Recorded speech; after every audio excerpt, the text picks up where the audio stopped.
In previewing my next podcast, I wanted to look at all the countries myself and employees went to without a single arrest or any kind of charges for spying or taking drugs. But I think that the other thing is that once you've been identified as having Parkinson's and then they see things that may be delusional in your life of today, they say, did this really happen? So I think it's good to go back at this point and get with Jamie McIntyre, who was an unusual choice for the head of development and now is an executive with Jack Henry, a public banking software company in Monett, Missouri, and reflect on our time together and also what was accomplished, because it's pretty unusual what happened and how it happened and maybe why it happened. But it just seemed to be in the 1990s there was a perfect storm that we were able to take advantage of by having a product that came out on a PC or desktop that nobody else had, to take it globally and work with some of the bigger companies throughout the world. Hi, Herb Layer. This podcast is Unlikely Players Create the Perfect Storm podcast. It was kind of a perfect storm in a sense, because we had a guy named Lynn Armstrong who had been in previously, and we had done the Series 1 stuff, and we had done work with Prompt, and we'd had some things with the EDX, and we were kind of getting into that late stage of the Series 1 Mini and going over to the PC, and we were doing an emulation to start with, which was kind of a way to make DOS be a Windows or interactive or multitasking. So we were using that to turn on and off converters, but we had got the kind of concept together, but we really hadn't gotten it down to being on a PC or the desktop, is which really with the 90s, and I'm talking about 1990s, it was just all the things that happened globally was kind of crazy, and we were right in the middle of that. So any thoughts about when you came in and what you saw that needed to be done, and how you kind of approached that? Because you're kind of a new guy on the block, you're a young guy, Yeah. and you're kind of facing a lot of things that, well, in technology, you're always doing that, but you're always appreciated for what you do and what you accomplish, and not so much your history. And that was the thing I had to deal with a lot of times with people, was that factor. So what were your thoughts there of coming on board at that time? So generally, I was kind of like I guess at that time, we have a word for developers in that stage. We call them cowboys, right? Yeah. So they basically sit down and they just write out code and do whatever they like, and they don't think a whole lot about it, and they just brute force their method through, and they make a lot of progress, but a lot of times it isn't as robust as it needs to be, right? So they're usually self-taught too. So that was basically me at that time. I came in, I believe Ray Gregory brought me in. I don't remember, how long he was there or what, but I remember Ray Gregory had got me a job doing some stuff for originally some CNC machines for a group there in Harrison, and then he was going to take a job with a CUO, but then he didn't for some reason, and he basically gave it to me, said, here, I'm not going to take this job. Why don't you take it? And of course, you can't do that, but he then introduced me in, and I interviewed and got the job. At that point in time, it was that Prompt and working through Cable One, and I remember that very well. Writing a series of scripts that were menu driven, and I remember the other people there, Jerry Kreiner, of course, being one of the main ones. And it was to me it was very structured, a little too structured for what. So I thought, well, let's see what we can do here. And I sat down and I thought, if I were going to write this a different way, how would I do that? And I sat down and looked at some different languages, DBase being the main one, but it had issues. And then we found Clipper. Clipper was a compiled version of the DBase language, and I started working in that, and I liked that. It was fun to play around with, and I wouldn't choose it now for anything, of course, but Yeah. but back then it was very powerful, right? To be able to work directly with that. And so, I sat down in typical cowboy style and just whipped something out. It was kind of easy coming from the Cable One, because you had the whole framework there already, right? So I knew how an application had to work, and what sorts of things had to you had to track and how they interacted with each other. And so I basically just remodeled that in DBase and started working a UI and logic in Clipper. And in typical cowboy style, it wasn't as robust as it needed to be. And that's where, John Bartlow came in. He was a really good programmer for getting in and making sure things were solid. So I think that we made a really good pair. I could work on the idea code, and he could make sure that it was working solid. So yeah, I think that I always kind of laugh about watching how sausage is made, and in a small company, I talk to people and I say, the things that you do with an idea and how it comes together is like you've got, like you say, a developer and then an operations person, and there's a lot of things that you're kind of almost down here wrestling in the floor, getting a solution, but you work it out, but you really kind of see each other's I guess value, and I thought that was really the key thing there. And I don't know, I don't know. It's a hands off a little bit on management style, but my situation had developed where, in order to make this company work, I had to really focus on marketing and sales and getting a product out there. And I think one of the things that you and other people were able to do, and this is where the cowboy effect maybe got refined a little, was getting out there and meeting with customers and going on site, because that's where the real story is how easy some of these things can use. And I think you had a background in gaming and some other things there, and you had a real touch for teaching people or making a product where it's easy to use. And then John maybe come along and refine the part about the accounting and making it where it worked on the back end. But I think when you look back and people say, well, what do you do and how do you do it?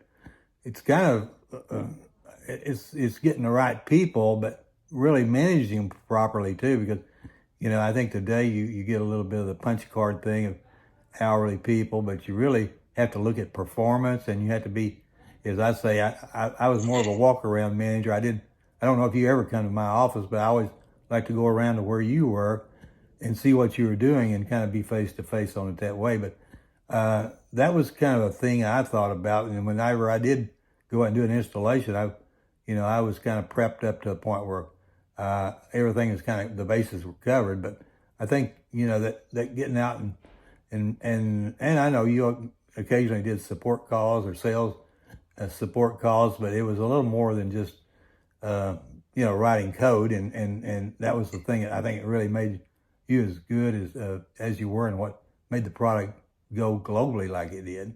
Yeah, that was definitely helpful to get directly involved with the customers and to see not only what they wanted, but what they needed and how the software affected them, right? So you could sit down and you could step through some things with them and you could see what they thought was a problem, right? Or you could see where they didn't understand something. It wasn't as logical as you thought it was.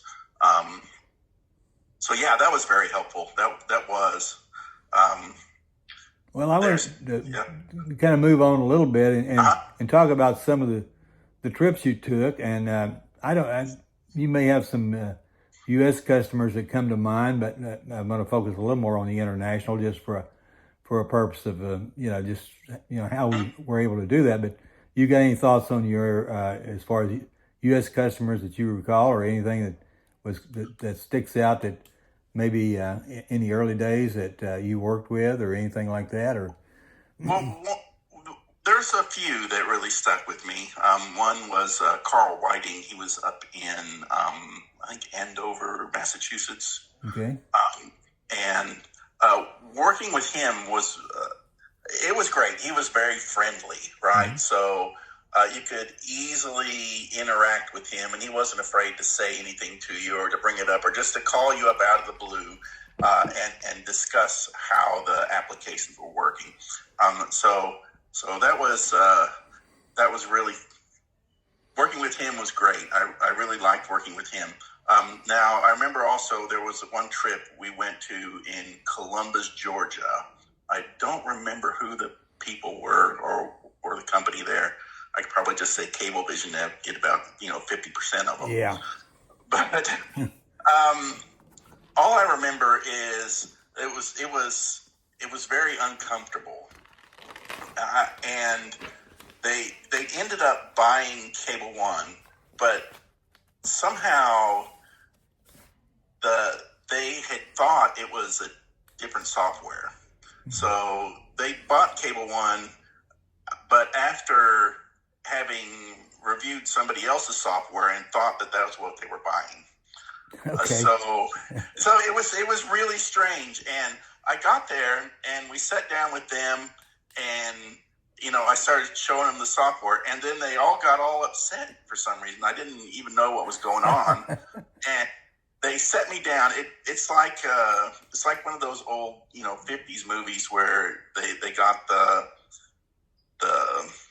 perpetrator in the chair and they got the bright light shining on their face.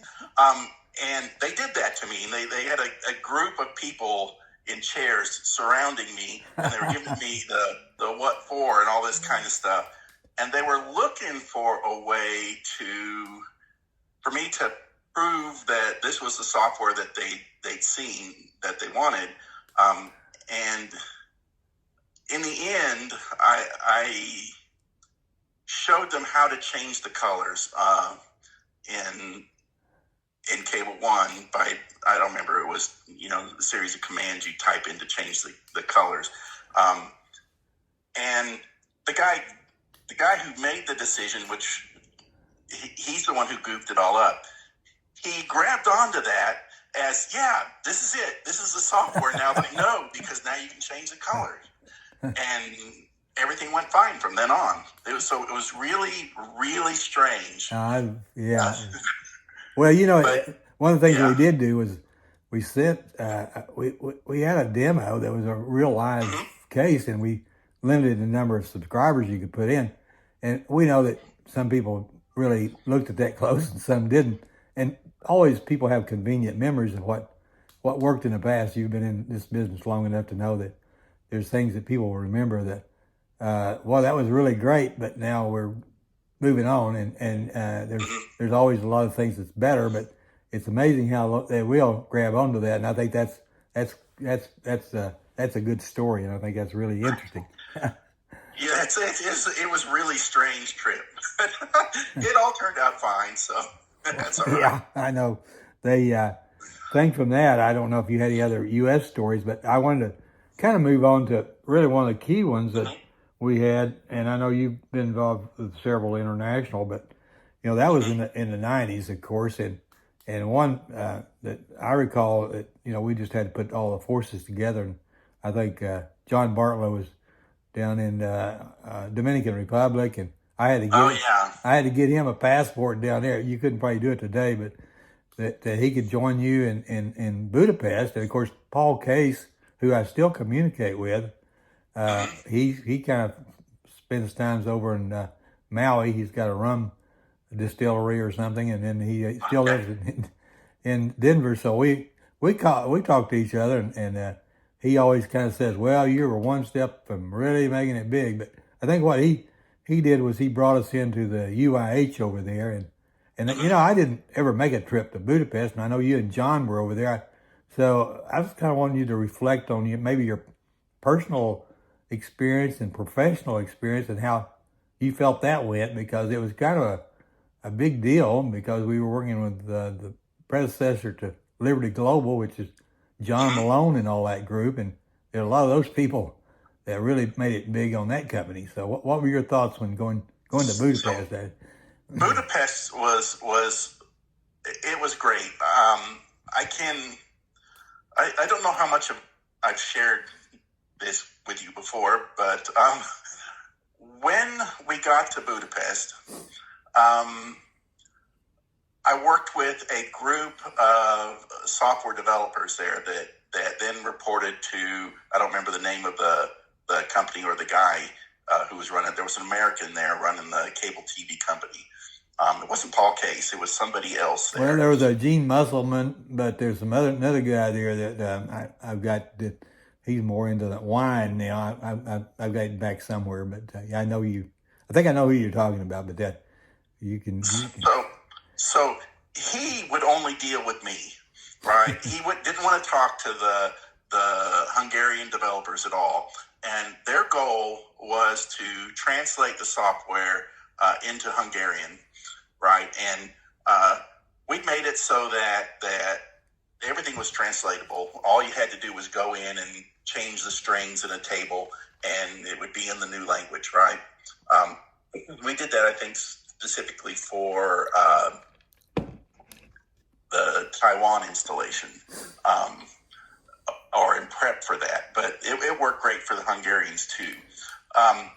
But I got there the first day, and I met the group of Hungarian developers, and I remember the lead guy's name. It was Gabor Kozma, and he brought me in. He introduced me to all the other developers there, and their wives and girlfriends. We had a little bit of a party, and he asked me how the translation worked, and I showed him, this is where the tables are, and this is what they do.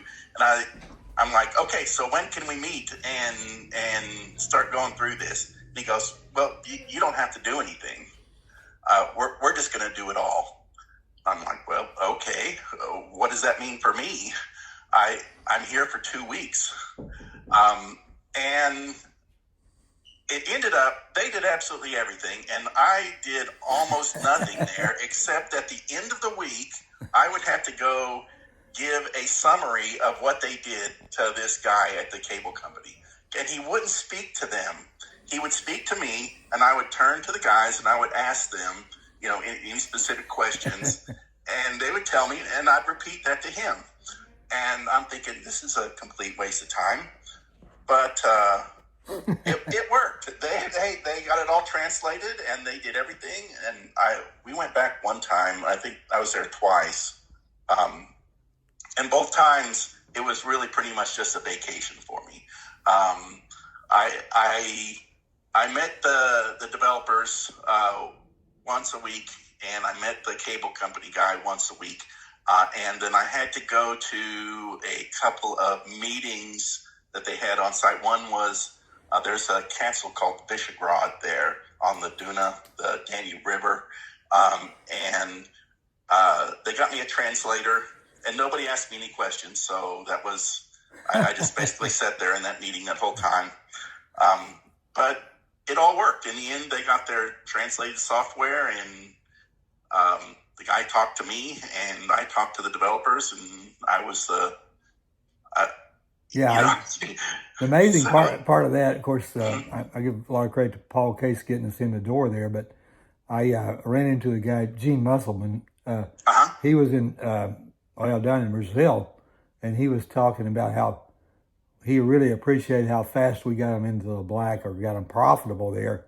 So they were just giving us glowing reviews, and of course, we did get into a lot of other UIH properties. I think even Romania there, maybe something in Spain, but I think I don't know. Paul Case did some of the work over there, and then of course John was over there. He was over there for a period? Was he over there the first time you were over there, or just for a little bit, or what was John Bartlow's? I think he was there at a different time than me. Okay, all right. Well, I knew his. Yeah. So that was okay. Well, now I wanted to kind of go along. I know that you had you made a trip over to Bahrain. Do you remember much of that? You remember much about that trip to Bahrain? I do. Okay, that was actually a really good trip as well. So the Bahrain trip, the guy that I worked with there on site he was an Indian guy, but he was super British Indian, and he was very proper, very I don't know how to say it right. Yeah. Very somber and proper and the whole bit. Yeah.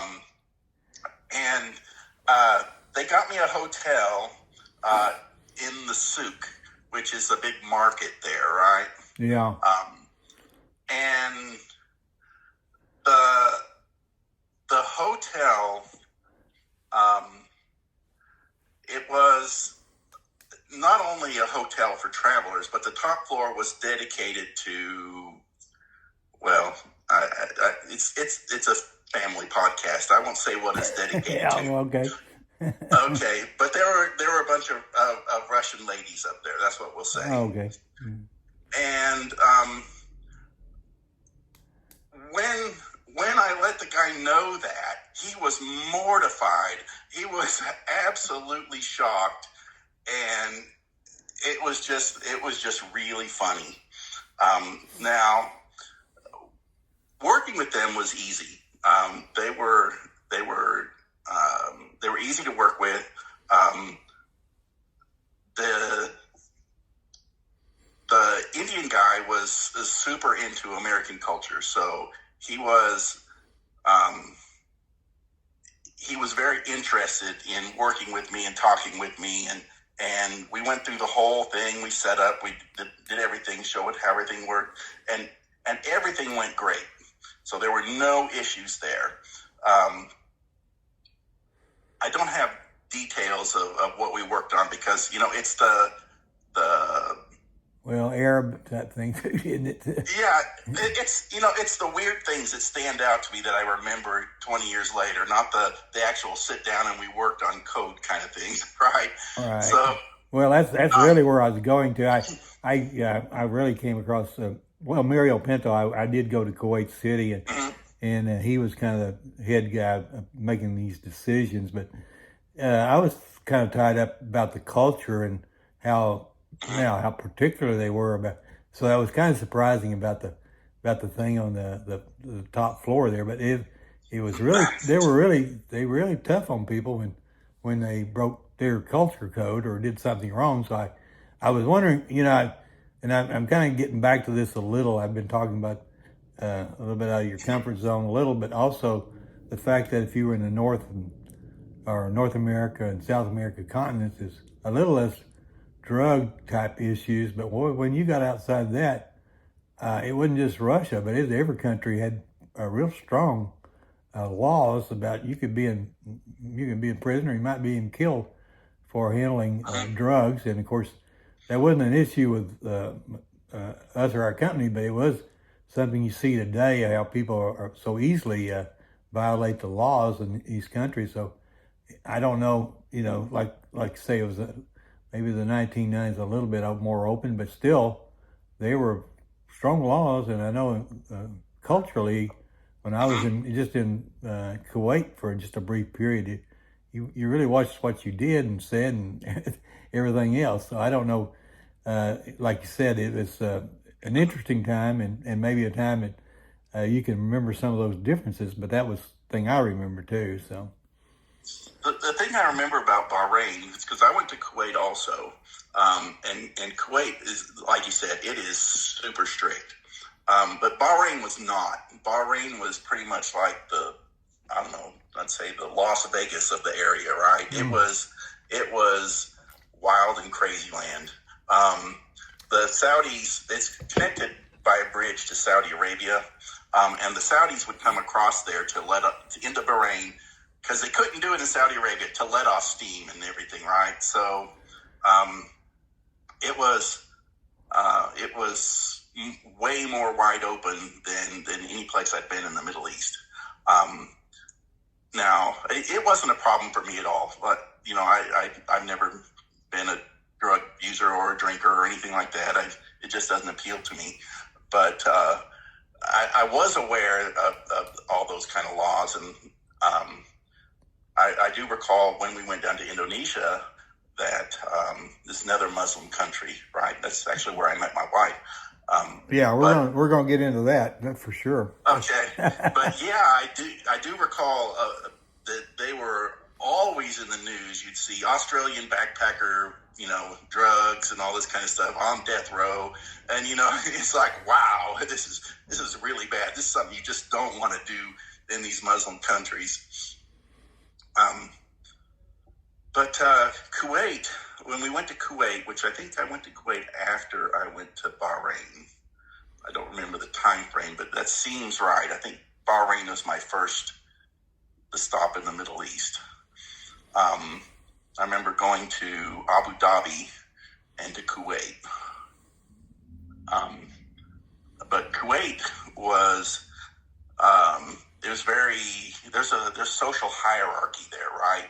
I mean, at the very top were the Kuwaitis, and then underneath them was basically everybody else.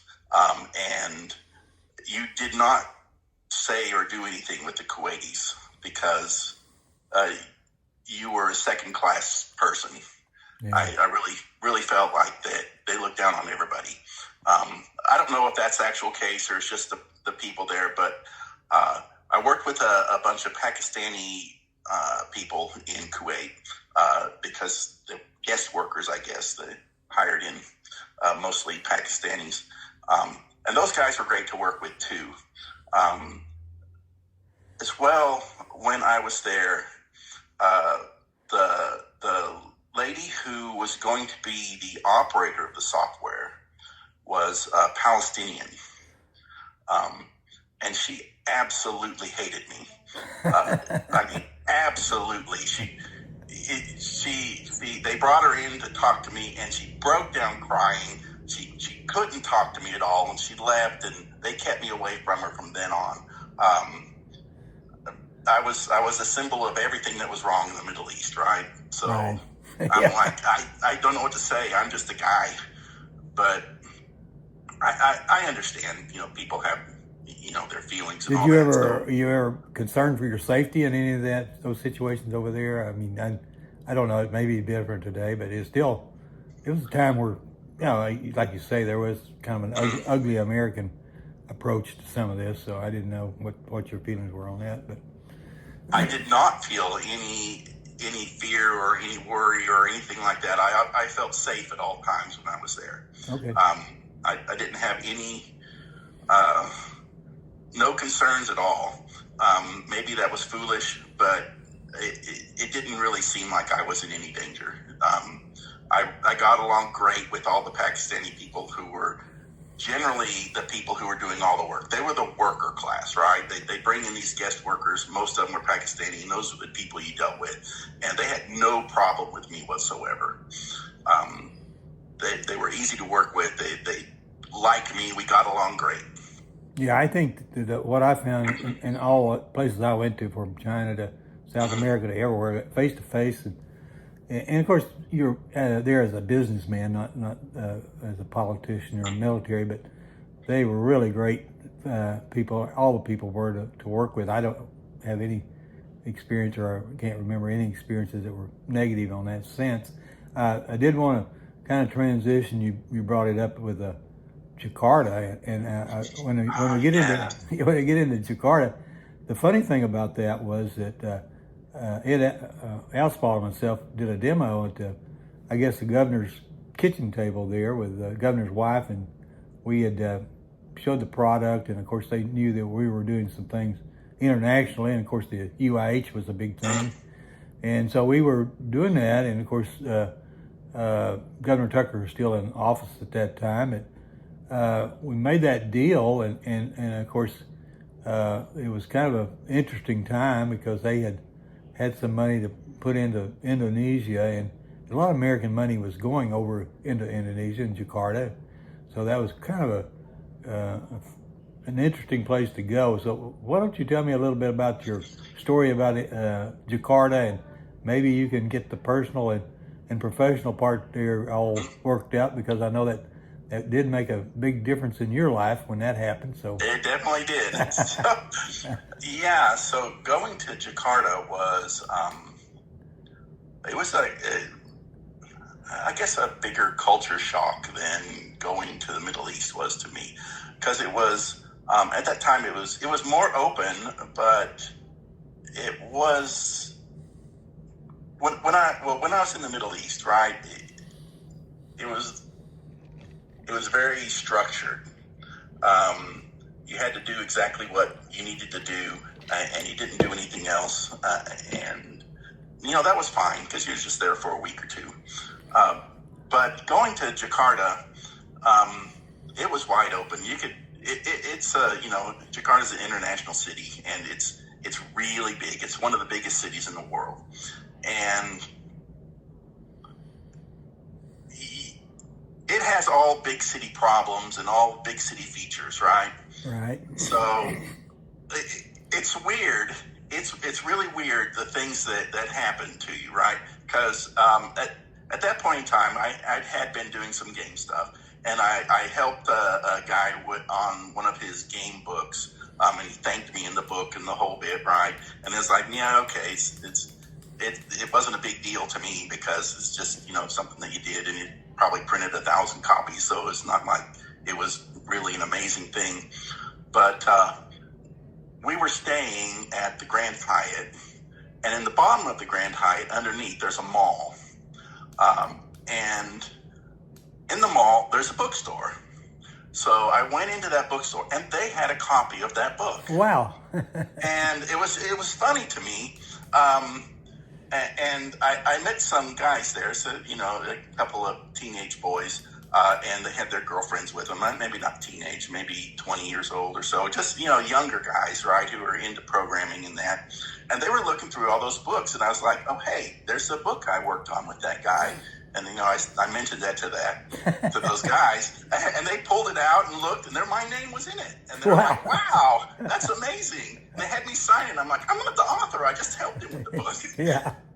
But it was really funny. Yeah. That out of way out of the way in some hotel where you're across the world, they have a copy of a book that you worked on. So wow. It was pretty neat. Now I went to Jakarta quite a few times, not just for work, but also for vacation. I went there a couple times also. And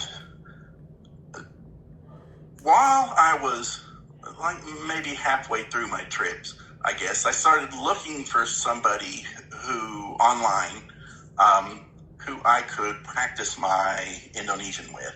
I wanted to do that. And I met somebody on one of those news groups. That was back in the days when news groups were a thing, and not just forums and Discord and all that. And I started conversing back and forth with this person. I'd had a girlfriend in Jakarta, and we ended up breaking up for some reason. I don't remember why. Okay.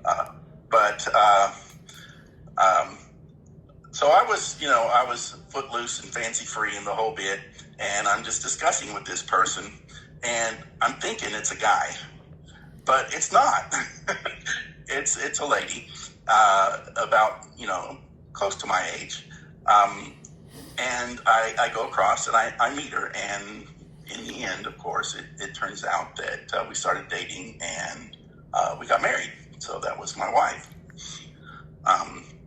I really always thought she worked where you were doing, but that's not the case, right? Nope, Okay. nope, not the case at all. She worked for Salim. Um, he was like some super rich Chinese guy who owned a whole ton of stuff in Jakarta, and she ran the IT department and the programming and all that for one of his big companies, Indo Plantation, which was a place that got palm oil, generated palm oil. Um, so so that's how we met. That was kind of funny. Um, and I don't know how long it took. It's probably about a year altogether before we met, before we decided to get married, and went on from there. We've been married now almost somewhere close to 30 years. So Wow. Yeah, that's 28 years maybe. yeah, that's kind of marked around that time when we were doing all that stuff. That's kind of now. What is situation with the family? I think you said something that you had a grandchild there, but Uh-huh. what is the situation now with your family? I'm curious as to where So you. all my kids are grown up now, um, and I've got all daughters, 5 daughters. Wow. I've got one daughter living in Australia, um, and one daughter living in Chicago. And we just got back from a visit with her about a week ago. So um, it's nice to visit up in Chicago. I don't know if I'd want to live there, but Yeah. it's actually I like Chicago. Yeah, the museums and shopping and everything's really Mhm. nice. Yeah. Yeah, a lot of places to go, and it's easy to get around on the train and the whole bit. Um, and then I have a couple of daughters who are still in school in college and living at home. Um, Seemed and like one one who of the daughters had kind of a strange scholarship. It had to do, what was it, do something with the computers or something. I've forgotten she now. was a e-gamer. Oh yeah, So e-gamer. Yeah, and yeah, that was kind of an interesting scholarship or whatever. I guess I don't know. it was. That kind of all fell through when COVID hit, Oh, and okay. all So those kind of things went down. She actually ended up graduating, but she graduated at another college here in Springfield. okay. So Well, that's that's interesting. And now you said mhm. grandkids. Now, how many you have? I have 2 grandkids right now. What's their age? One is 12, and one is uh, going to be 8 in about a week and a half. Now, what's their So names? First names, I guess. Maggie is my granddaughter, Okay. and Atlas is my grandson. Okay. So Ah, Atlas, he lives with us about 2/3 of the week, I guess, okay. because his mom works in Republic at Amazon. Oh, okay. So he stays here while she's working, and then when she's off, he goes and stays with her. So Well, yeah, I kind of like to close it out, and uh, you can talk about your happy place, or you can talk about your reflections on working at CUO, or I'll just leave it open to what your thoughts are because you've had a real successful career, and I can remember that. I guess the 10-year period there, a little plus that you were there, and that was just pretty amazing.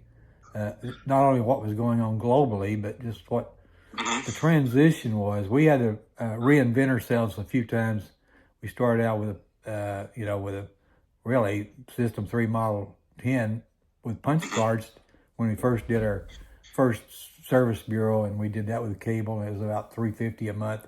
And now cable's up at 200, and you get internet and everything else. But we went Uh-huh. on there to Bobby Wheeler wanting it in house, and we did the Series One, and we transitioned there, and then the big move was when you start uh, competing against your PC, which is the hardware's minimal, then you had to figure out a plan there, and then that's where you made it successful. So I really appreciate all that. And that time, sometimes when you get to my age and you have as they say, Parkinson's, they think you're more delusional than actual. So I wanted to go back and really, while I could catch some people that were still active, to talk about their situation and their experience, because I think it's important to get that in the archives, at least for my purposes of, family and kids and grandkids and everybody else. But just from that standpoint. So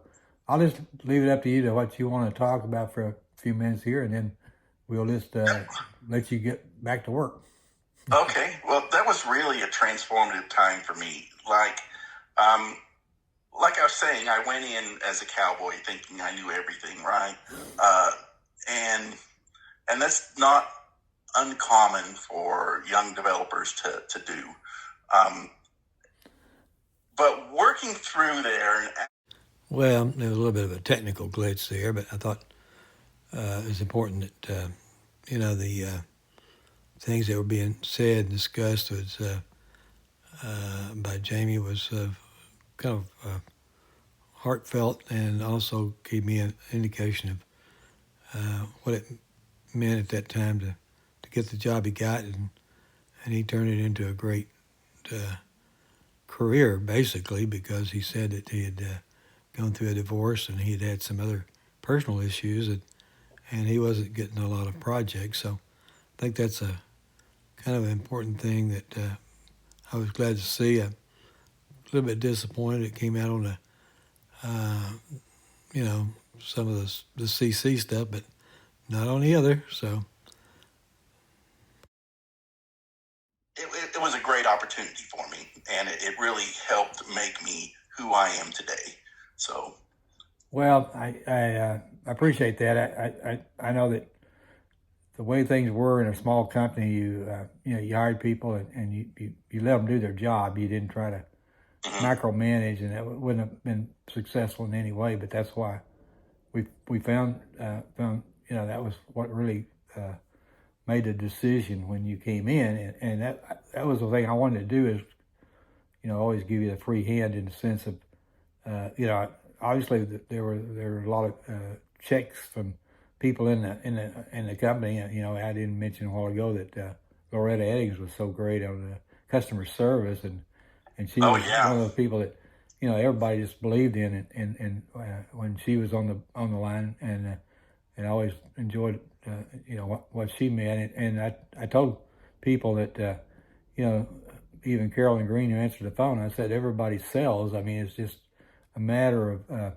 you can be the person that's a receptionist or whatever, but it really took a lot of effort, in the sense of people like yourself that kind of got away from what they just wanted to do what was necessary to be successful. So I really appreciate that time, and I hope everything goes well with you. Looks like they are with Jack Henry, and you're on the bigger and better things, they say. So Yeah.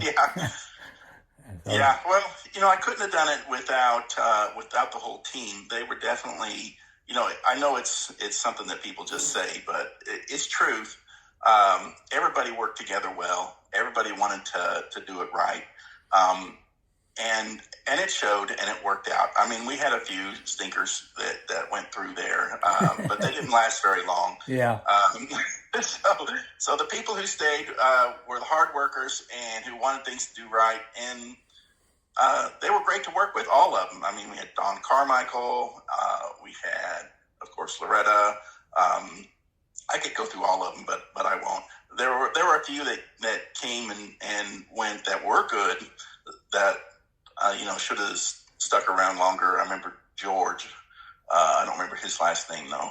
Yeah, elder guy. Yeah. Yeah. Okay. Yeah. So I liked working with him too. So there was a bunch of good people there. It made it easy to learn and do it. And I appreciate that you let us do what we needed to do. That was a good lesson to learn also, right? I try to do the same myself now. I try to step back and and let people do their jobs. And I tell them the last thing I want to do is your job and my job. So please just go on and do your job. And I learned that at CUO. Well, thanks.